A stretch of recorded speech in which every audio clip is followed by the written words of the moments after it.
नमस्कार, आप देख रहे हैं आनंद टीवी और मैं हूं आपके साथ विकास द्विवेदी। 5 शहर 5 खबर। जी हां, मध्य प्रदेश से 5 बड़ी खबरें हम आपको बताने जा रहे हैं जिन पर दिन भर हमारी नजर बनी रहेगी। तो 5 तस्वीरें आपकी टेलीविजन स्क्रीन पर हैं। सबसे पहले हम बताएंगे कि मध्य प्रदेश में उपचुनाव से पहले लाखों गरीबों को उनका आशियाना मिल गया है। दूसरी खबर बुरहानपुर से है। एक तरफ प्रदेश के अस्पताल ऑक्सीजन की कमी से जूझ रहे हैं तो दूसरी तरफ बुरहानपुर में ऑक्सीजन की कालाबाजारी की जा रही है। तीसरी खबर में हम बताएंगे कि घटिया चावल पर जारी सियासत के बीच अलीराजपुर में कैसे अभी भी घटिया चावल का वितरण लगातार जारी है। चौथी खबर बड़वानी से है, जहां आदिवासी अंचल में स्वास्थ्य व्यवस्थाएं बदतर हो गई हैं। वहीं पांचवी और अंतिम खबर में हम बात करेंगे मध्य प्रदेश में बेकाबू होते कोरोना की।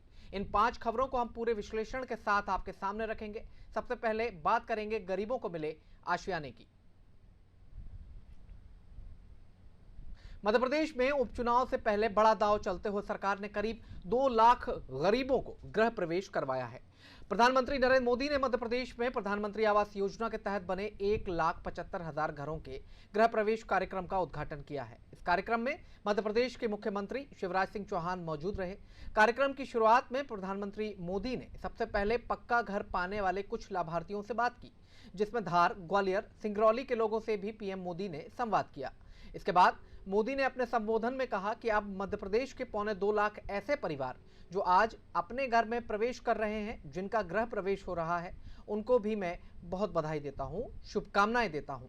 पीएम मोदी ने आगे कहा, इस बार आप सभी की दिवाली, आप सभी के त्योहारों की खुशियां कुछ और ही होंगी। कोरोना काल नहीं होता तो आज आपके जीवन की इतनी बड़ी खुशी में शामिल होने के लिए आपके घर का एक सदस्य, आपका प्रधान सेवक आपके बीच होता। पीएम मोदी ने कहा कि सामान्य तौर पर प्रधानमंत्री आवास योजना के तहत एक घर बनाने में औसतन 125 दिन का समय लगता है। कोरोना के इस काल में पीएम आवास योजना के तहत घरों को सिर्फ 45 से 60 दिन में बनाकर ही तैयार कर दिया जाता है। आपदा को अवसर में बदलने का ये बहुत ही उत्तम उदाहरण है। इस तेजी में बहुत बड़ा योगदान रहा शहरों से लौटे हमारे श्रमिक साथियों का।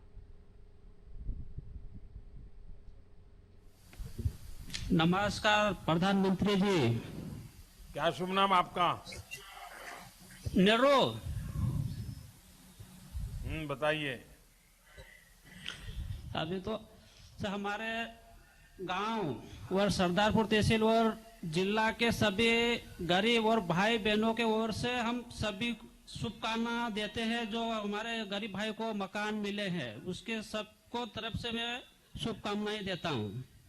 और जो हमारा मकान बना है हलमा करके, उसमें हमारे गरीब भाई सभी सहयोग करते हैं। ये हलमा की परंपरा सिर्फ आपके गांव में है कि अगल बगल के गांव में भी है? सभी, जैसे कोई आदिवासी कोई अच्छे से करते हैं। कितने लोग ये हलमा में आपके गांव के कितने लोग आपके साथ जुड़े थे? 20, कभी रोज 20 आ जाते हैं, कभी रोज 15 भी आते हैं। उन सबको काम आता था क्या? काम आप बताते थे या कौन सिखाता था उनको काम? जानते थे काम घर बनाने का? जो मिस्त्री हमारे भाई थे वो तो सीखे हुए थे, तो जो लॉकडाउन में बंद था तो सभी घर पे ही थे। और जो मजदूर आदमी थे हमारे भाई और बहनों, वो भी घर पर ही थे। और उनको कोई पैसा नहीं देना पड़ता है? कोई पैसे नहीं, वो सिर्फ शाम को हम उनको खाना खिलाते हैं। तो खाना में क्या मुर्गा खिलाते हैं क्या? तो आपने देखा कि किस तरह से प्रधानमंत्री संवाद स्थापित किया। उन्होंने लोगों से बात की, हितग्राहियों से बात की। खबर पर ज्यादा बातचीत के लिए हमारे साथ फोन लाइन पर जुड़ चुके हमारे विशेष संवाददाता वैभव गुप्ता। वैभव, 1,75,000 लोगों को उनके आशियाने मिल गए हैं। उपचुनाव भी आ रहे हैं। इस मद्देनजर अगर इसको सियासी चश्मे की निगाह से देखा जाए तो क्या कुछ कहेंगे? बिल्कुल, हर किसी व्यक्ति का सपना होता है कि उसके पास एक छत हो, एक मकान हो, जहां उसका परिवार अपना जीवन यापन कर सके। और पीएम आवास योजना के तहत प्रधानमंत्री नरेंद्र मोदी यही प्रयास कर रहे हैं कि ज्यादा से ज्यादा गरीबों को उनके रहने के लिए मकान मिल सके। तो बेहद महत्वपूर्ण है कि मकान की सौगात उनको मिलने जा रही है। पीएम आवास योजना के तहत मुख्यमंत्री शिवराज सिंह चौहान के साथ ही प्रधानमंत्री नरेंद्र मोदी ने उन सभी का गृह प्रवेश कराया है। तो अब आगे क्योंकि उपचुनाव भी मध्य प्रदेश में होने जा रहे हैं, नगर निगम छिंदवाड़ा में सबसे ज्यादा मकान बनाएगी, तो बेहद महत्वपूर्ण रहेगा अब आगे किस तरह की कार्रवाई होती है। तो केंद्र सरकार अपने स्तर पर प्रयास कर रही है। वैभव, लगता है हमारे संवाददाता से हमारा संपर्क टूट गया है। हम दोबारा उनसे संपर्क स्थापित करने की कोशिश करेंगे। वैभव गुप्ता हमारे साथ जुड़े थे, हमारे विशेष संवाददाता, जो कि बता रहे थे कि किस तरह से 1,75,000 लोगों को उनका आशियाना मिला है और ये मध्य प्रदेश की समृद्धि में एक और पन्ना जुड़ा है। जिस तरह से लोग अपने अपने घरों में इस बार की दिवाली मनाएंगे, प्रधानमंत्री नरेंद्र मोदी का ये कहना है। उन्होंने सभी को गृह प्रवेश करवाया आज, और इस दौरान उन्होंने संवाद भी स्थापित किया, लोगों से चर्चा करते हुए नजर आए। तो इस वक्त और इसके साथ ही प्रधानमंत्री ने कहा है कि लॉकडाउन में जो श्रमिक वापस लौटे थे, ये उनके कारण ही ये सपना जल्द साकार हो पाया। तय समय सीमा के अंदर जल्द ही घर बनाए गए, और इसके अलावा उन्होंने बड़े ही संवेदनशीलता का परिचय भी इस दौरान दिया। उन्होंने कहा कि अगर कोरोना काल नहीं चल रहा होता तो आपके घर का एक सदस्य यानी कि आपका प्रधान सेवक इस पूरे महोत्सव के बीच आप सबके बीच होता। एक भावनात्मक संदेश भी प्रधानमंत्री नरेंद्र मोदी ने इस दौरान दिया है।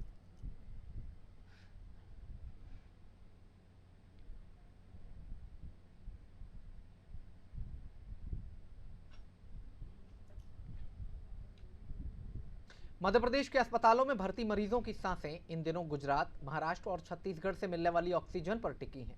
प्रदेश के अस्पताल इस समय ऑक्सीजन की कमी से जूझ रहे हैं, तो दूसरी तरफ ऑक्सीजन की कालाबाजारी भी की जा रही है। जी हां, हम उसी ऑक्सीजन की बात कर रहे हैं जिसकी अस्पतालों को अभी सबसे ज्यादा सख्त जरूरत है। लेकिन बुरहानपुर में इसी ऑक्सीजन की कालाबाजारी शासन प्रशासन की नाक के नीचे धड़ल्ले से की जा रही। तस्वीरों में आप साफ तौर पर देख सकते हैं कि किस तरह शासन द्वारा भेजे गए बड़े बड़े ऑक्सीजन सिलेंडरों से छोटे सिलेंडरों में ऑक्सीजन की रिफिलिंग की जा रही है। ये तस्वीरें बुरहानपुर जिले के बस स्टैंड क्षेत्र में संचालित महालक्ष्मी ट्रेडर्स की हैं, जहां वेंडर दिलीप खुराना द्वारा ये कालाबाजारी की जा रही है। दरअसल शासन द्वारा ऑक्सीजन सिलेंडर स्थानीय स्तर पर वेंडरों के पास आते हैं और उन्हें जस के तस शासकीय अस्पतालों में पहुंचाना होता है। लेकिन बुरहानपुर के वेंडर दिलीप खुराना ऐसा नहीं कर रहे। वो धड़ल्ले से कालाबाजारी कर ऑक्सीजन को बाजारों में ज्यादा कीमत पर बेच रहे हैं। वहीं जिस सिलेंडर से ऑक्सीजन निकाली जाती है उसे शासकीय रेट पर अस्पतालों या मरीजों को बेच दिया जाता है। वैसे बड़ा सिलेंडर 350 रुपए का आता है, लेकिन वेंडर द्वारा छोटे सिलेंडरों में रिफिलिंग कर 500 रुपए में बेचा जा रहा है। वहीं सुरक्षा के भी कोई इंतजाम इस दौरान दिखाई नहीं दिए। वेंडर के पास मेडिकल स्वास्थ्य का लाइसेंस है, लेकिन वह कमर्शियल और ब्लास्टिंग करने वालों को भी ऑक्सीजन सिलेंडर बेचता है, जो कि नियम विरुद्ध है। वहीं जब इस संबंध में कलेक्टर प्रवीण सिंह से चर्चा की गई तो उन्होंने कहा, आपके द्वारा मामला संज्ञान में लाया गया है, जांच कर कार्रवाई की जाएगी। के माध्यम से तथ्य संज्ञान में आया है कि जो हमारे जिला अस्पताल के वेंडर हैं, उनके द्वारा ऑक्सीजन सप्लाई के दौरान जो सावधानियां रखनी चाहिए थी वो नहीं रखी जा रही है। तो इस संबंध में मैंने सीएम से सभी दूरभाष में बात भी करी है, और हम ये इंश्योर कराएंगे कि सबसे पहले प्राथमिकता भी कोरोना को देखते हुए जिला अस्पताल है, उसके बाद में अन्य जो अस्पताल है जिसमें ऑक्सीजन की रिक्वायरमेंट है वो है, और उसके बाद व्यक्ति अपने व्यापार के लिए किसी को ऑक्सीजन सप्लाई करता है नियमानुसार, तो उसमें जो एक्सप्लोजिव एक्ट में या विस्फोटक अधिनियम में जो भी प्रावधान है और जो सुरक्षा आवश्यक सावधान है, अग्निशामक यंत्र, मिट्टी, बाल्टी, पानी, वो जारी व्यवस्थाएं जो रखनी होती है वो भी व्यवस्थाएं उनसे इंश्योर कराएंगे। और यदि खुले में ये इस तरह का ऑक्सीजन का व्यापार भी कर रहे हैं तो उसमें भी जो आवश्यक प्रतिबंध होगा वो भी लगाएंगे। इंश्योर करेंगे कि घनी आबादी क्षेत्र में इस तरह की चीज़ें जो है वो ना हो, और जिला अस्पताल की ऑक्सीजन की सप्लाई और आपूर्ति लगातार बनी रहे।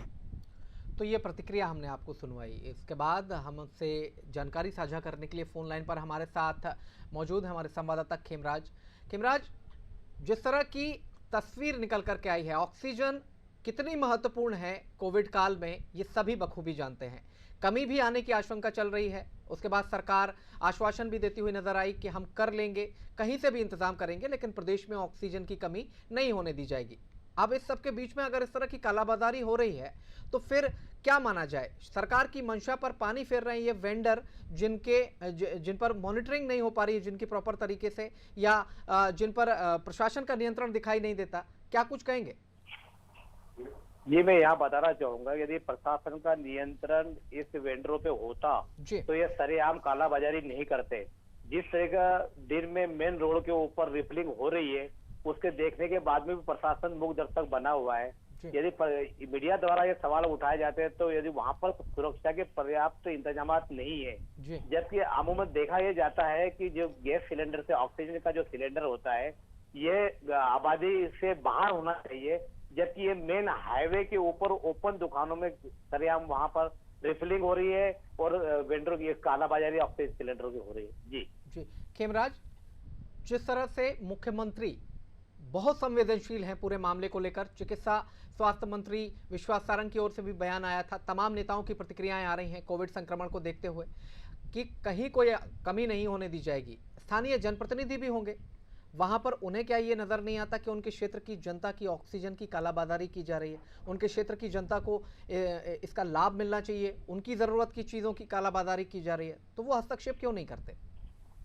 जी, मैं यहाँ बताना ये चाहूंगा कि यदि मेन हाईवे पे जो दुकानें हैं और सभी जनप्रतिनिधि, आम जनता को, अधिकारियों को, सभी को ये जाहिर है कि कोविड के समय में अधिकतर जरूरत ऑक्सीजन की होती है, जिसके ऊपर निगरानी रखना बहुत जरूरी है और उसके लिए पर्याप्त सुविधा वहाँ होना बहुत जरूरी है। जबकि यहाँ पर ये देखा जा रहा है कि सरेआम मेन हाईवे पे दुकानों पे सारा सरेआम जो कालाबाजारी हो रही है, रिफिलिंग हो रही है, उसके बावजूद भी सब मूक दर्शक बने हुए हैं। इससे ये अंदाजा ये लगाया जा सकता है कि कहीं तक भी ये वेंडर के ऊपर सफेद पोस्ट जो है इनके ऊपर संरक्षण प्राप्त है, अधिकारियों का संरक्षण प्राप्त है। जी, पूरा सिंडिकेट क्या काम कर रहा है? सभी लोगों की मिलीभगत दिखाई देती है, क्या कहेंगे खेमराज? देखो, यहाँ पर जिस प्रकार से यहाँ लापरवाही बढ़ती है और वेंडरों का जो हौसला कालाबाजारी के लिए बढ़ रहा है, इससे तो ये अंदेशा लगाया जा सकता है कि बिल्कुल इनकी मिलीभगत है, इस कारण ये बिंदास किसी बिना खौफ के ये सरेआम ये अपना कार्य कर रहा है। अधिकारियों की तरफ से जो आश्वासन दिया गया है खेमराज, उसके हिसाब से कार्रवाई की बात उन्होंने कही है। पूरे मामले पर आप नजर बनाए रखिएगा और जो भी अपडेट्स इस मामले से जुड़े हुए, चूंकि संवेदनशील मामला है और अनादि टीवी हर बार ऐसे संवेदनशील मामलों को पुरजोर तरीके से उठाता है, इसलिए आप इस पूरे मामले पर नजर बनाए रखिएगा और जो भी अपडेट आपको मिलते हैं वो हम तक लगातार पहुंचाते रहिएगा। फिलहाल बहुत शुक्रिया इस तमाम जानकारी के लिए खेमराज। तो ये कालाबाजारी की तस्वीर थी कि किस तरह से ऑक्सीजन, यानी कि संक्रमण काल में ऑक्सीजन कितनी महत्वपूर्ण है, प्रदेश में कमी की बात भी कही गई, उसके बाद व्यवस्थाएं दुरुस्त करने की बात भी कही गई, उसके बावजूद भी कुछ लोग ऐसी महत्वपूर्ण चीज़ की कालाबाजारी करने में नहीं चूक रहे हैं। फिलहाल बढ़ते हैं हम अगली खबर की ओर, जहां मध्य प्रदेश में एक तरफ घटिया चावल को लेकर सियासत जारी है, सरकार ने इसकी जांच की जिम्मेदारी EOW को सौंप रखी है। वहीं दूसरी तरफ अलीराजपुर में नागरिक आपूर्ति निगम की लापरवाही के चलते घटिया चावल का वितरण अभी भी जारी है। वितरण किए जा रहे चावलों में कई जगह छोटे छोटे जानवर चलते हुए दिख रहे हैं। पूरा मामला विपणन सहकारी संस्था जोबट और निहतड़ा दुकान का है, जहां उपभोक्ताओं ने बताया कि यह चावल जानवरों के खाने लायक है लेकिन हमें बांटा जा रहा है। वहीं सेल्समैन का कहना है कि जो चावल आगे से आया है वही बांटा जा रहा है। तो वहीं खाद्य विभाग के अफसरों का कहना है कि अगर गुणवत्ताहीन चावल का वितरण किया गया होगा तो संबंधित संस्था के खिलाफ मामला दर्ज कराया जाएगा। लेकिन वास्तविकता यह है कि 50% से ज्यादा मुफ्त में मिलने वाला अनाज जिले में बांटा जा चुका है। इसे ये मिल रहे हैं नेत्रा में। अच्छा, वो भी जानवर खाए हुए से हैं, तो इस और इंसान खाए हुए तो मतलब बीमार पड़ जाए, ले रहे हैं, मजबूरन लेना पड़ रहा, हमको जो मिल रहा है वही ले रहे हैं। ये तो मिल रहे हमारे मतलब लॉकडाउन जब से चालू हुआ तब से नहीं मिले ना। अब अच्छे चावल मांगना चाहते हम, और ये तो खाए हुए से जो भी गोदाम सारे चावल हम दे रहे सर, और हम नहीं देंगे तो और लोग शिकायत करेंगे। जो आ रहा है हम दे रहे माल, अभी चावल 2 क्विंटल आए, नहीं कोई शिकायत नहीं। तो सही जा रही है, उनकी बात पुराना स्टार रखा होगा तो उसमें कुछ जानवर हो गए होंगे। अभी हमने वितरण रोक लगा है। हाँ, तो बढ़ रहा है तो वो तो पुराना स्टाक होगा ना, तो वो तो पहले पिछले माह में जो वितरण हुआ है वो वही वाला चावल बढ़ रहा होगा। अच्छी गुणवत्ता सोसाइटी में हम नहीं जाते, हम तो हमारे यहाँ से माल देते हैं और अच्छी क्वालिटी का ही माल देते हैं। नहीं, हमारे यहाँ से माल अच्छा जाता है, हम खराब माल यहीं रोक लेते हैं, दुकानों पर खराब माल नहीं जाता। चेक करेंगे, अगर कोई सब खराब माल होगा तो वापस कर देंगे। सुनवाई कि उपभोक्ताओं का क्या कुछ कहना है, जिम्मेदार क्या कुछ कहते हुए नजर आ रहे हैं, कितना लापरवाह बयान उन्होंने दिया है, किस तरह से वो कह रहे हैं कि ऊपर से आ रहा है इसलिए हम बेच रहे हैं, अगर नहीं बेचेंगे या नहीं देंगे तो लोग आरोप लगाने लगेंगे। वहीं और वरिष्ठ अधिकारी, जिला खाद्य अधिकारी से बात की गई तो उन्होंने कहा कि पुराने स्टॉक में से ये चावल निकाल करके दिया जा रहा है। तो अब यहां पर प्रश्न यही उठता है कि जिम्मेदारी आखिर किसकी है, मॉनिटरिंग कौन करेगा और कौन समझेगा कि किस गुणवत्ता का चावल लोगों की थाली में पहुंच रहा है। खबर पर ज्यादा बातचीत के लिए हमारे साथ फोन लाइन पर मौजूद है हमारे संवाददाता सुनील जोशी।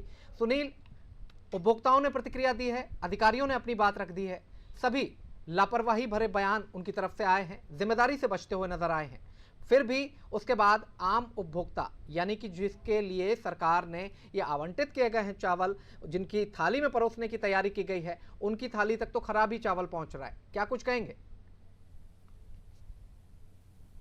इन ग्रामों में पहुंची है तो वहां देखा उपभोक्ताओं को सेल्समैन द्वारा ऐसा धुंध लगा, कीड़े लगा हुआ चावल वितरण किया जा रहा था। जब इस संबंध में सेल्समैन से बात की गई हमारे द्वारा, तो उनका कहना है कि आगे से जो चावल आ रहा है वही हमारे द्वारा वितरण किया जा रहा है, और इस संबंध में अगर हम इस चावल को वितरण नहीं करते तो ग्रामीण हम पर हावी हो जाते हैं। बावजूद जब इस संबंध में ग्रामीणों से बात की है, उनसे जानना चाहा, तो उनका ये कहना है कि सेल्समैन ये आगे से जो आ रहा है वही चावल हमको वितरण किया जा रहा है, जो चावल जानवरों को खिलाने लायक है वही चावल दिया जा रहा है।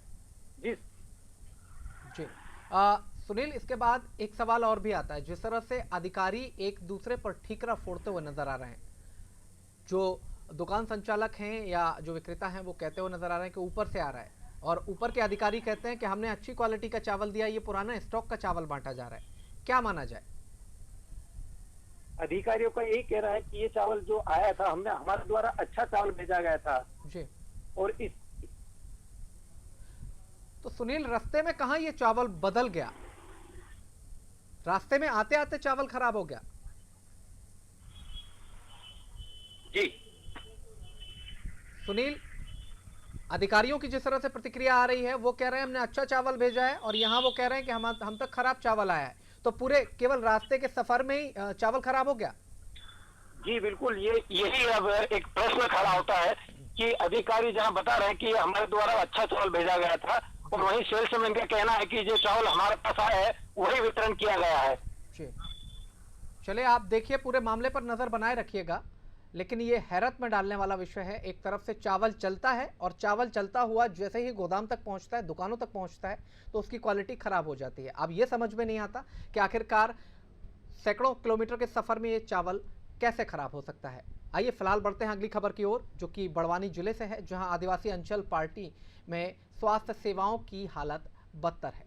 कोरोना महामारी में जहां स्वास्थ्य सेवाओं को दुरुस्त होना चाहिए, ऐसे में आदिवासी अंचल में स्वास्थ्य कर्मचारी ड्यूटी से नदारद हैं। करीब 3000 की आबादी वाले बमनाली गांव में 3 साल पहले उप स्वास्थ्य केंद्र की मांग तो पूरी हो गई, लेकिन लाखों खर्च के बाद भी यहां के दरवाजे मरीजों के लिए अभी तक नहीं खुले। क्या है पूरा मामला, देखिए हमारी ये खास रिपोर्ट। आदिवासी अंचल पार्टी में स्वास्थ्य सुविधाओं और सेवाओं की हालत अत्यंत दयनीय है। कोरोना महामारी में जब सबसे अधिक स्वास्थ्य सेवाओं को दुरुस्त होना चाहिए, ऐसे में आदिवासी अंचल में स्वास्थ्य कर्मचारी ड्यूटी से नदारद रहते हैं।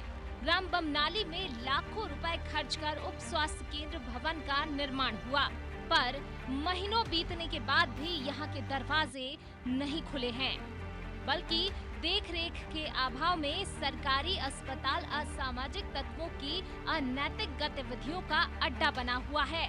बदमाशों ने अस्पताल के दरवाजे, खिड़कियां तोड़ दी हैं। बाथरूम और शौचालय में भी तोड़फोड़ कर अंदर कमरों को गंदा कर दिया है।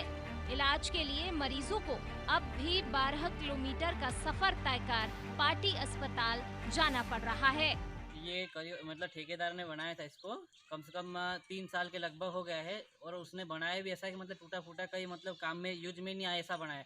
और बनने के बाद में भी मतलब कोई ना तो कोई एनएमआरई है और ना ही कोई मतलब जो भी मतलब उप स्वास्थ्य केंद्र संभालने के लिए यहाँ पे कोई भी उपस्थित रहता है, वो कोई आदमी भी नहीं यहाँ पे काम करने वाला। शिकायत तो हमने मतलब काफ़ी बार कर चुके हैं, लेकिन मतलब आज तक कोई निराकरण नहीं हो रहा है, और ना ही कोई मतलब एनएम ध्यान दे रही है यहाँ पे। वो सब जानते हैं, उनको मालूम भी है कि मतलब टूटा फूटा है, फिर भी इसके बावजूद भी मतलब कोई मतलब सुनवाई नहीं करवा रही है। लापरवाही कौन है इसमें? लापरवाही एनएम है और ठेकेदार, दोनों की लापरवाही है। 3 साल पहले बमनाली में भवन निर्माण किया गया था, तब घटिया निर्माण पर ग्रामीणों ने आपत्ति भी ली, लेकिन कोई कार्रवाई नहीं हुई।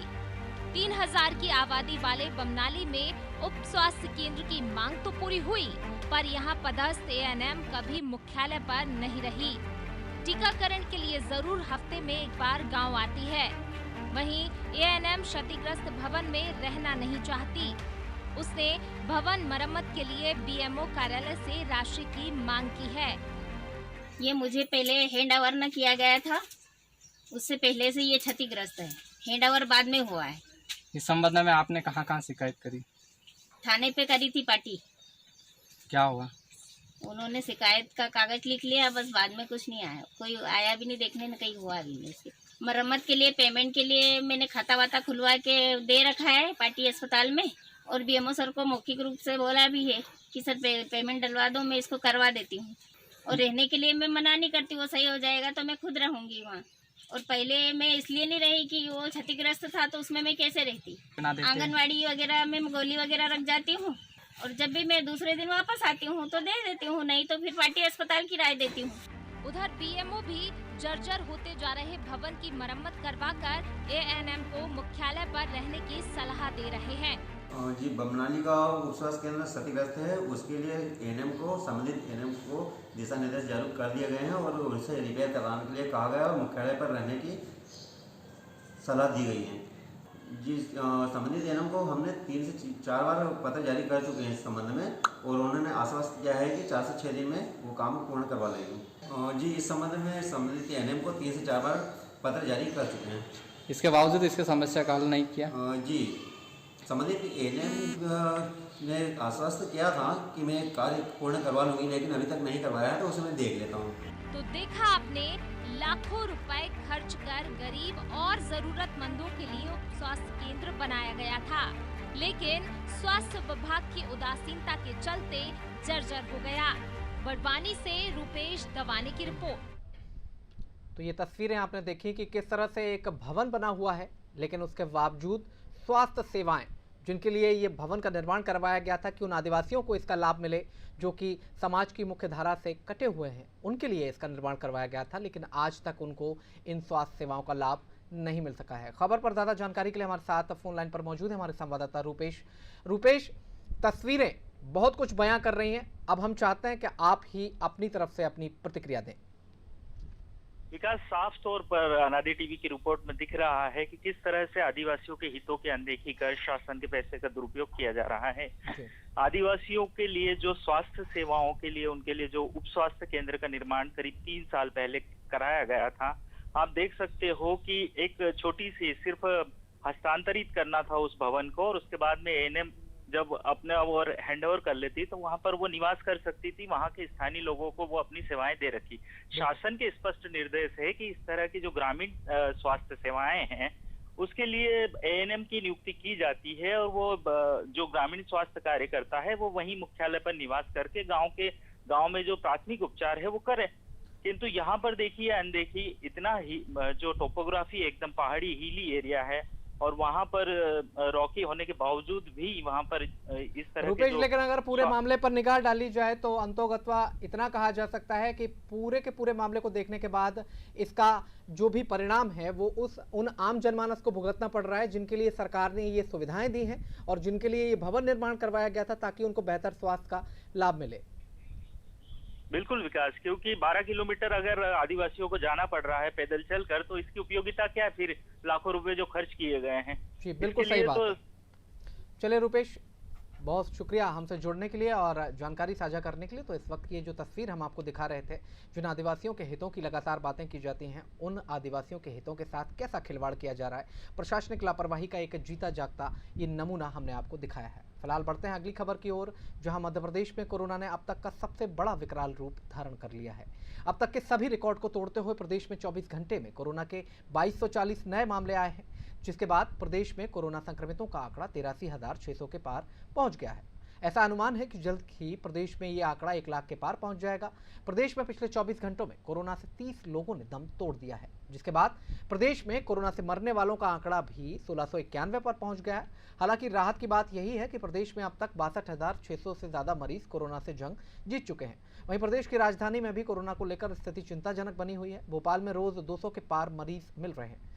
शनिवार को भी राजधानी में कोरोना के 265 नए मरीज मिले हैं, जिसके बाद अकेले भोपाल में कोरोना मरीजों का आंकड़ा 13,000 के पार पहुंच गया है, जबकि 321 लोग अपनी जान गंवा चुके हैं। कोरोना के इस बढ़ते ग्राफ के बावजूद अब कोरोना नियंत्रण की तैयारियां कहीं दिखाई नहीं दे रही। इसके उलट जोर शोर से चुनावी सभाएं की जा रही हैं। अब ऐसे में कोरोना कैसे काबू होगा, ये बड़ा सवाल है।